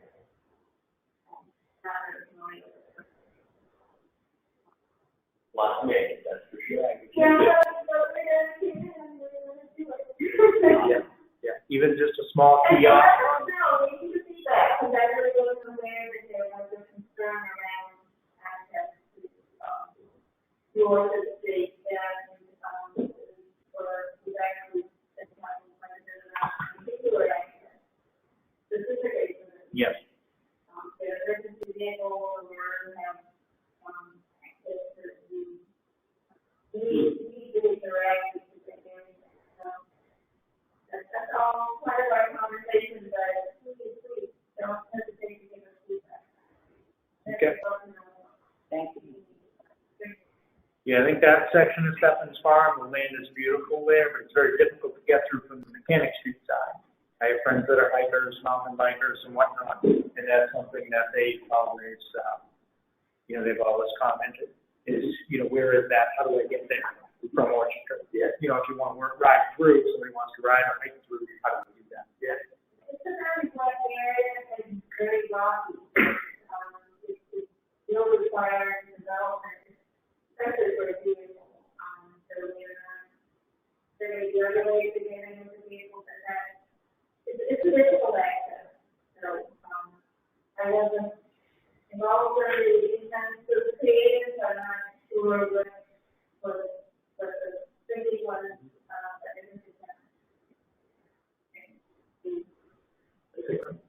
That's a great point too when we talk to the surveyors at 0 Westboro Road, right? Like clearly having them create an easement through a rocky wetland isn't necessarily the spirit of what we're trying to do. So let's just be aware of that. It may not be an issue because that land looks pretty good, but it's there. We should just look at that. That's all. That land, I think, is very close. Yeah. The other trails, there's very established existing trails, which is like Orchard. Yeah. It has a lot of potential. Yes. That would be part of the requirement. Great. That. Mm-hmm. And And now to discuss the sale of the Zero Lot that involves 100 acres. And Mike Penko sent over the work that the conservation has done on that plan. With the vernal pools and wetlands. A lot. There is a lot of work. It is a lot of work. And I was wondering if the board would allow me to meet with the planning board, Derek, and Mike Panko from Conservation to go over, just where we think that the good land is, because there is good land in there. Mm-hmm. And then see what we can do with that piece of property. I mean, you can't invade the food, but they need to be in the back of the property. Yeah, I think that's what we talked about, right? Like there may be some way to carve off conservation land, or if you work with a developer, do a cluster development and sell the whole thing as private, like what Wilberser did up on Washington Road, right? There's 66 acres of land that was, protected for 14 houses, so maybe it could be something similar to that. So I'm thinking of our last conversation, if we can preserve it and generate some revenue and, both from the sale and from taxes, then maybe. Absolutely. It's best case scenario. Yeah. If you're getting that tax revenue and you're still getting, and you're not, alienating other folks that want to move into our town. No, you're still protecting the watershed area up there, still in the vernal pools. Yeah.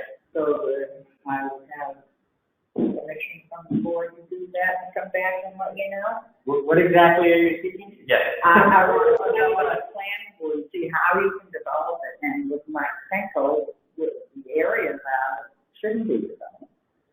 And then whether you develop put a recommendation to come back to the board and say, hey, here's your recommendation. Right. 100%. That's all. You can do that without our permission. That's fine.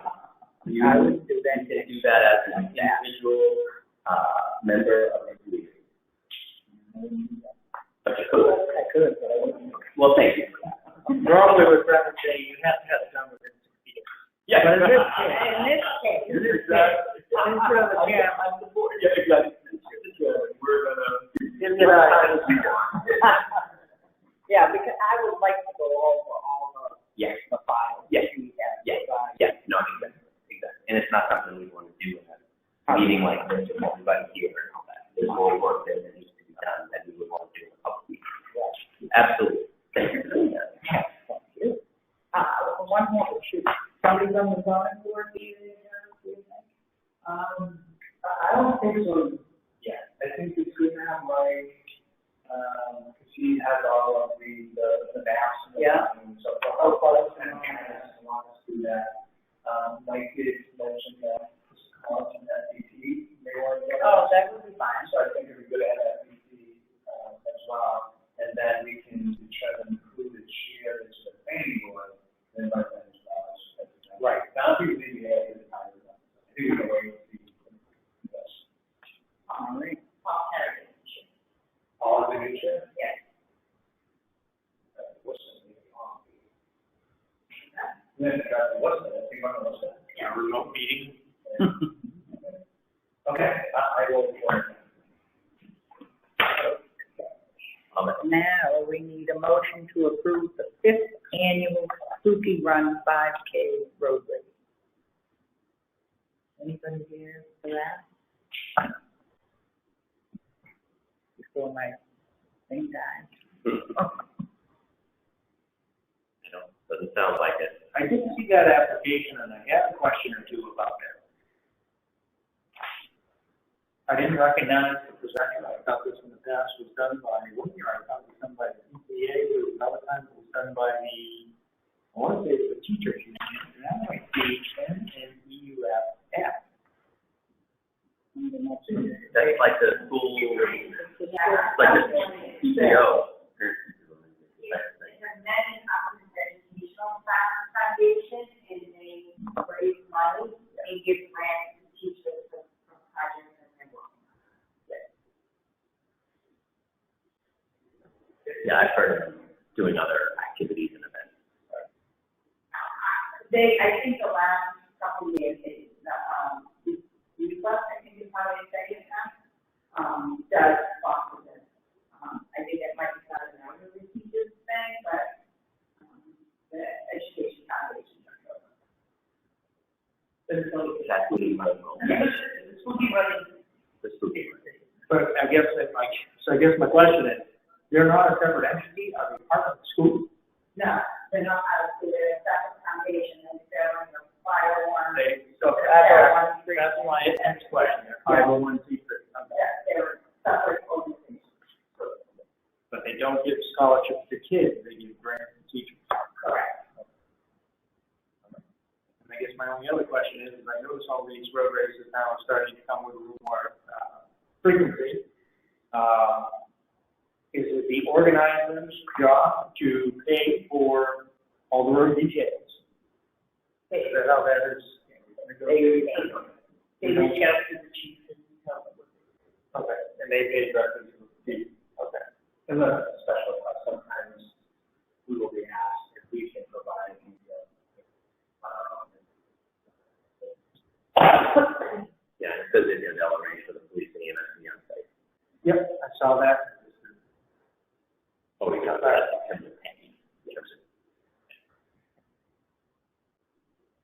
the motion, I'm good. Do you want a motion to go? I make a motion that we approve the application to allow the Spooky Road Race to run on July 30th, 2020. Second motion? July 30th, 2021.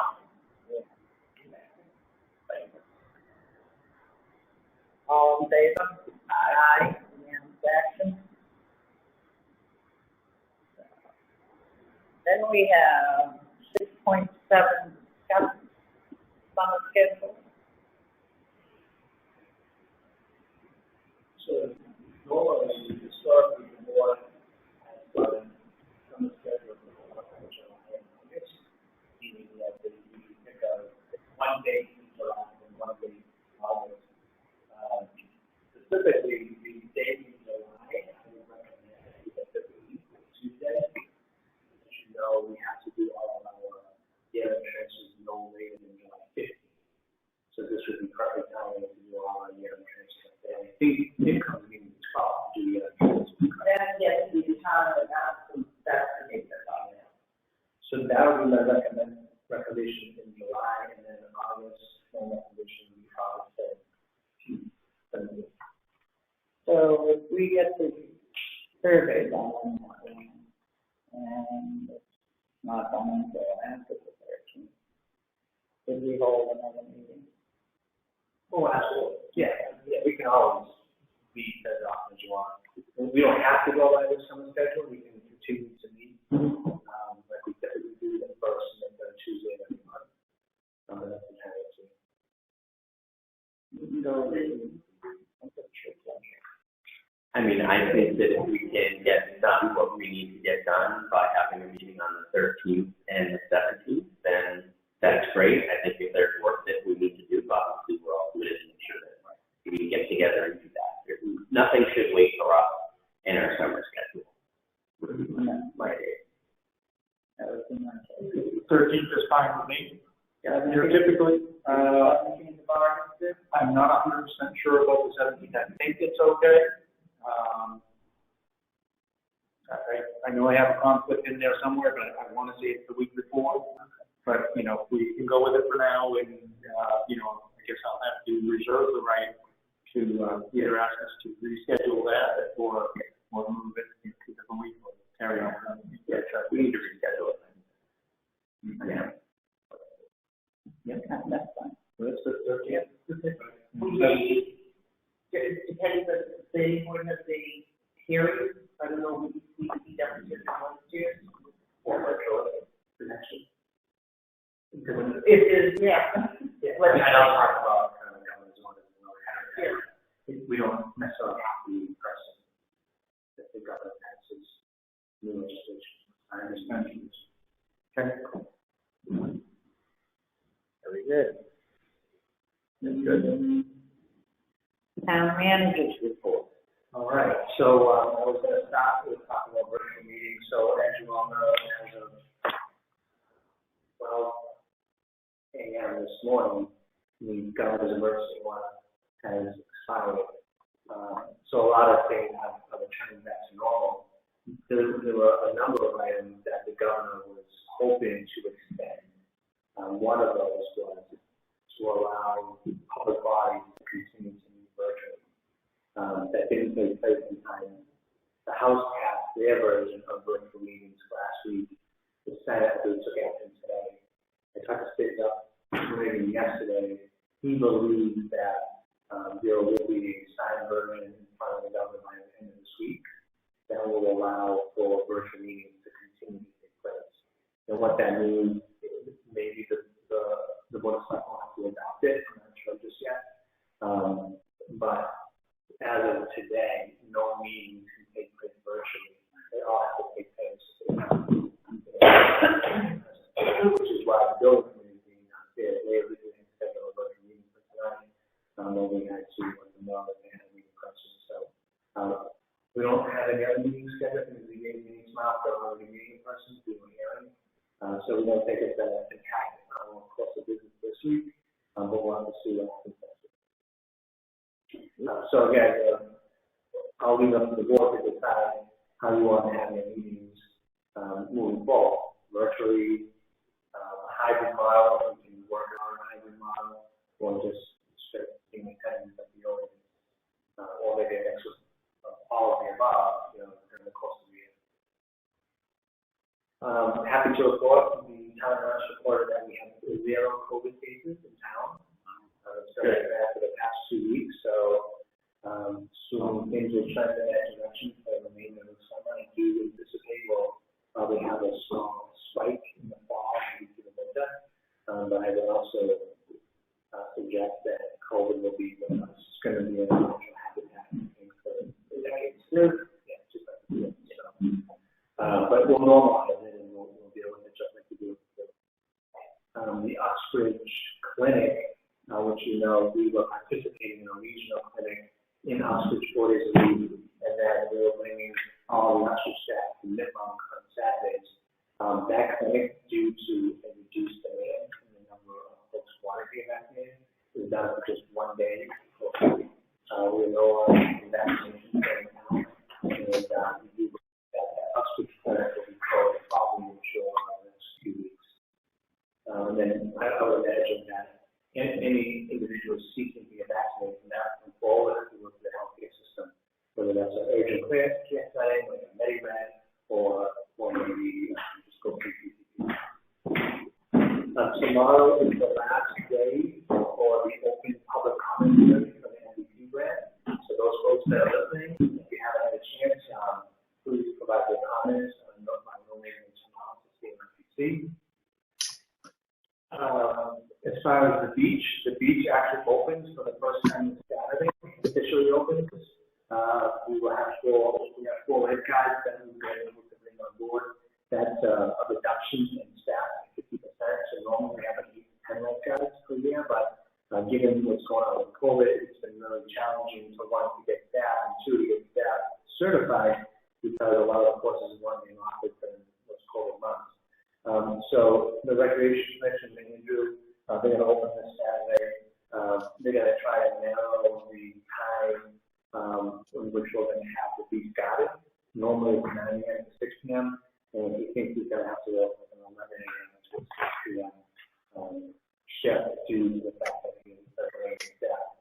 We did think about other creative ways to have maybe not lifeguards on staff, but potentially using our call firefighters to help staff during the weekends where it's the busiest time, and just to be the first responders. So Chief DeFranco and Andrew are going to look into that and see if there's any of our call staff who are EMP certified, who may be willing to be at the beach during those times in which there's active swimming. So again, trying to think of it out of the box on how we manage the beach this coming summer. In addition, the Kids at Play, allowing 90 children enrolled in Kids at Play, and due to that, they've had to increase the enrollment Andrew is anticipating this being the busiest summer on record. So it's challenging to think about it. It's maybe our busiest summer with half the staff. So we have to think about, again, how we use staff this moving forward. Summer concert series will begin on June 23rd, and that's going to last for 7 weeks. The first concert will start next Monday at 6 p.m., going to 8 p.m. And so that's going to be put together by the Recreation Commission as well. And then just to let folks know, this Friday is the observance of the Juneteenth Independence Day. So I'm not sure if you're aware of this, but the state legislature last summer passed another holiday called Juneteenth Independence Day. And so, according to the Secretary of State, all state, county, and municipal offices will be closed in observance of the Juneteenth holiday. It's technically the Saturday, so we're giving up both the day off Friday, so it's Friday for the Juneteenth holiday. So if you wonder what town hall is closed, none of those are closed. It's a holiday. And then, so I have 2 requests this evening in my report. I met with the town planner today, who has really been working with Kaufman Associates that planning agency out of New York City. We received a grant award for the Rapid Recovery Grant. And he, I think, interviewed many of you through Kaufman Associates, EDC members, and some folks from the community, and they were able to identify 10 project areas where they were focused their energy. So now Kaufman is asking to take these 10 ideas, 10 potential projects, and narrow it down to 5 that we can gain some traction. And so they're putting together a team of 5 individuals to review the 10 projects and then choose 5 of those projects to start to move forward. They want themselves, the town planner, someone from the EDC, and then an individual from the Board of Selectmen to be on that. And they'll identify a 5th individual as well.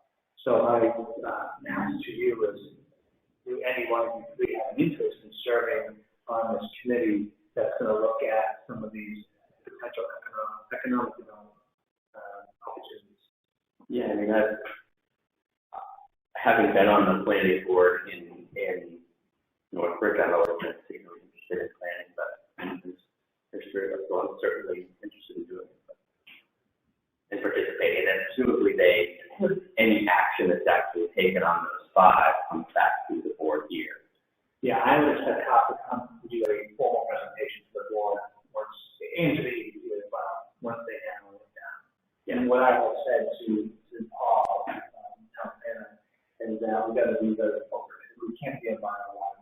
The EDC has a lot of ideas, but, we're pancakes. So we got to really kind of squeeze in a little bit and say, okay, let's do these 3 to 5 things really well.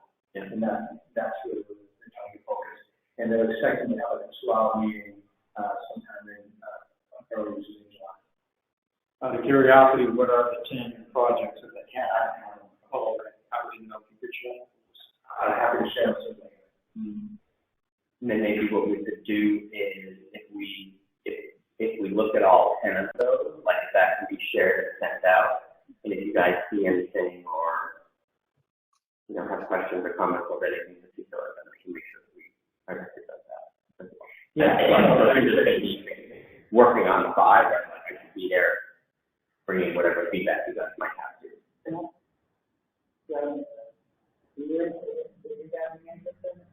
I do, but certainly anytime you're willing to volunteer. All right. I'll let you have the honors. Thank you, sir. Next time, the honors will be yours. No, thank you. I do appreciate that. Certainly, if there's something that you're interested in.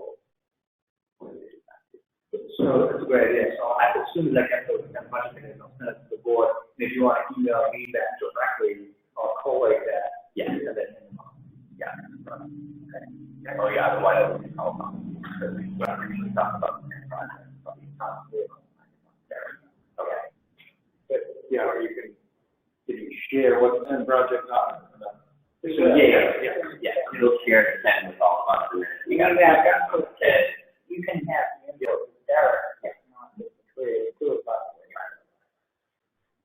Good.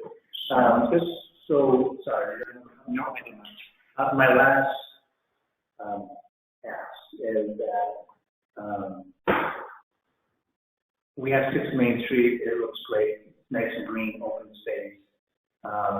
As you know, we've been working with the Disability Commission on the ADA transition plan. They were here this past week. I asked them, they visited a couple of locations.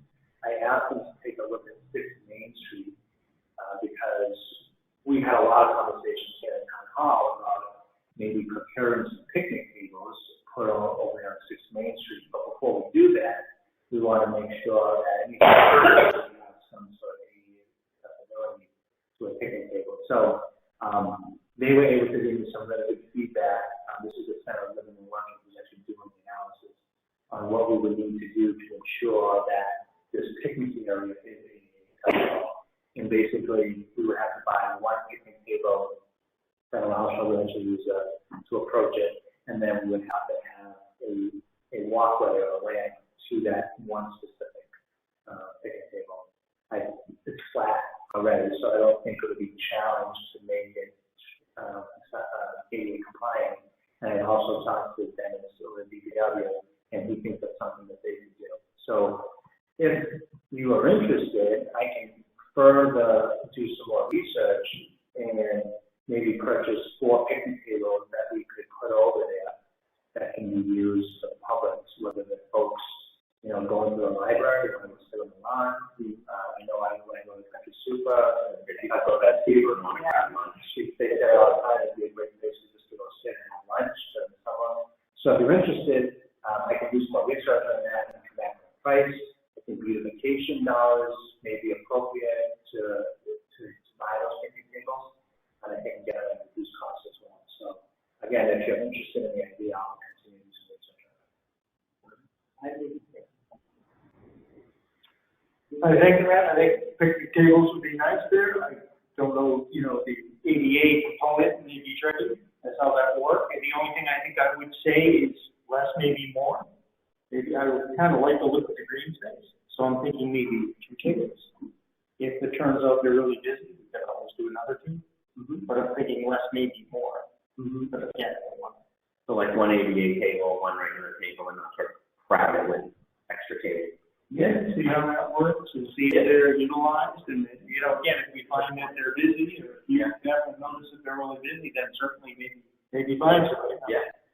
I like that. I like the green space. I think maybe less, maybe more. I do love it. Yeah, I agree. It's a great point. Yeah. Yep. It's all the smaller. Other than that, that's all I have. Any comments or discussion? That we haven't covered. Thank you. I guess I'll just make since I always seem to be crowing about something, I'll just make a comment about a couple of weeks ago. I don't have the exact date of it, but it was the school committee meeting. A couple of residents that asked me to watch it, and I listened into the school committee meeting. It was when they recertified the budget, and there was a lot of dialogue back and forth between the school committee and Colin. Some residents, it's hard to tell what age group they may be, but there was a lot of dialogue back and forth. And discourteous, I think is the word that comes to mind. The attitude that was given to, again, these were men and residents, the attitude that was given to them. And I find it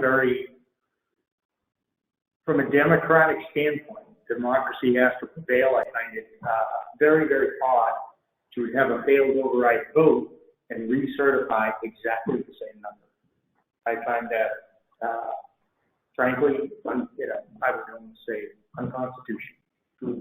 But again, the attitude, I think it's worth a watch and it's worth a listen. If you want to invest some time, invest in yourself, watch that video, and I think you'll see some back and forth.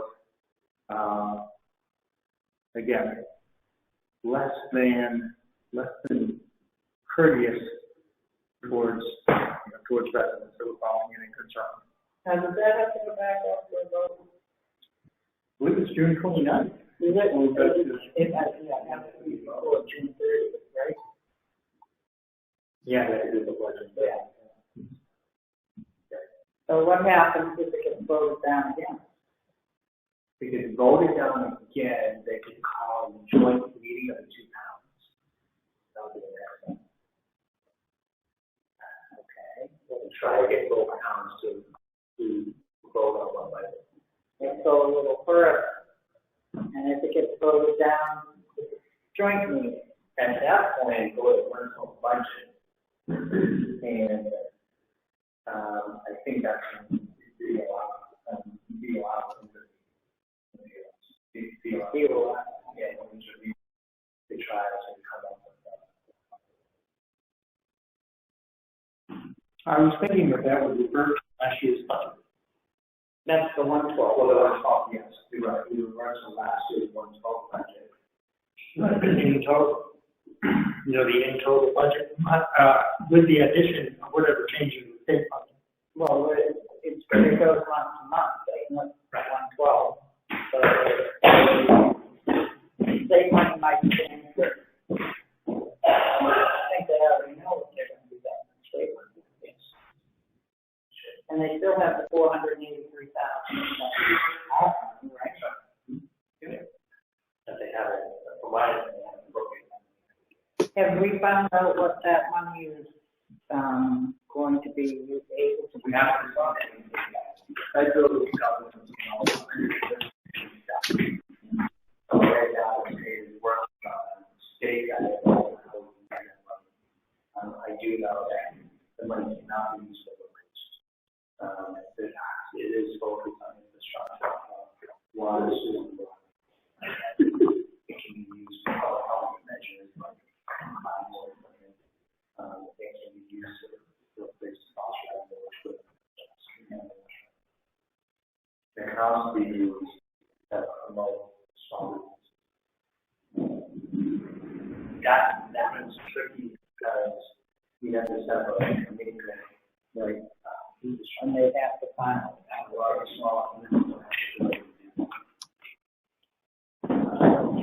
So I think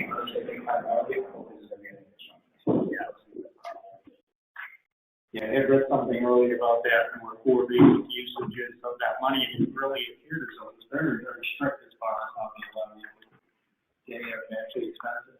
So then if they have to, say, they start replacing the water pipes, and they have to dig up the road, they mean you can't do a curb to curb, correct? Repave it. you can repave the road, curb to curb. I think you can. I talked to Dennis about that.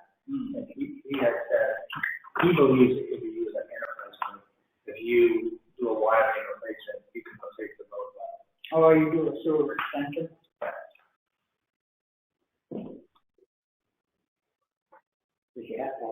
We have millions of dollars in infrastructure. It's just $1.4 million was great.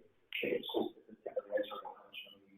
Well, we have a lot of pipe to replace. Pipes, utilities, wastewater treatment, upgrade, One of the pump stations. right. And really, that's assuming that you want to put it all into water and sewer. But if we have other entities in town that could use, some other upgrades. It'd be nice to see it in such a way that not only water and sewer users will see the benefit. But that was part of the guidelines, right? Water, sewer, Infrastructure. I mean, they're determining whether we can use it or not. But as far as, we want to use it all on water and sewer, I guess. That only benefit. Yeah, it only benefits users, yeah. Or new ones. With so I totally get what you're saying. I do wonder about like more municipal value water and sewer. So like if we went up 140, for example, I know $2.4 million gets us nowhere, but I'm just saying sort of as a theory, if there's a project like that promotes business or sort of is water and sewer but benefits the entire town, then that's something to consider. But generally, we definitely don't just want to add water and sewer infrastructure for that benefits a very small percent.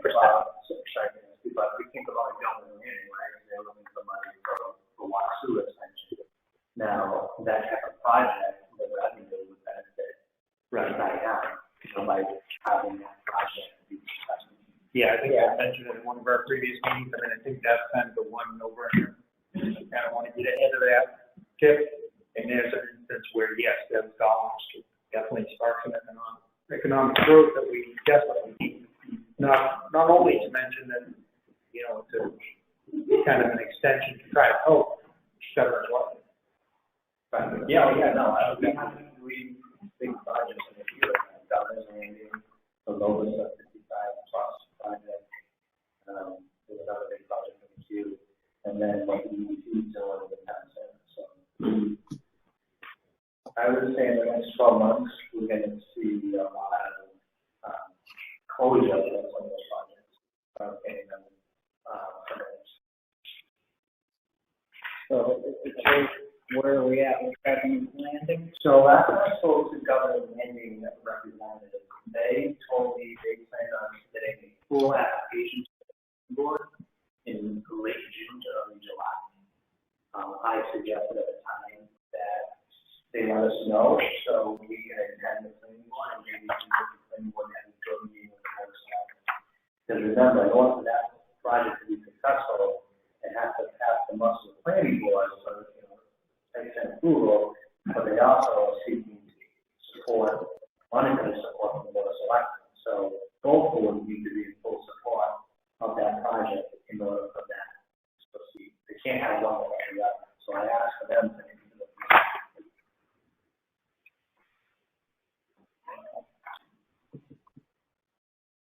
Oh, this is for Kelly.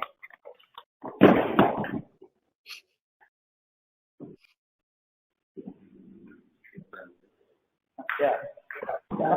I'm done.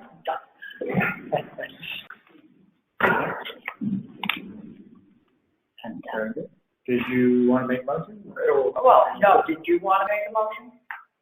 I'll make a motion to adjourn. I second that motion. All in favor? Aye. Aye. Aye.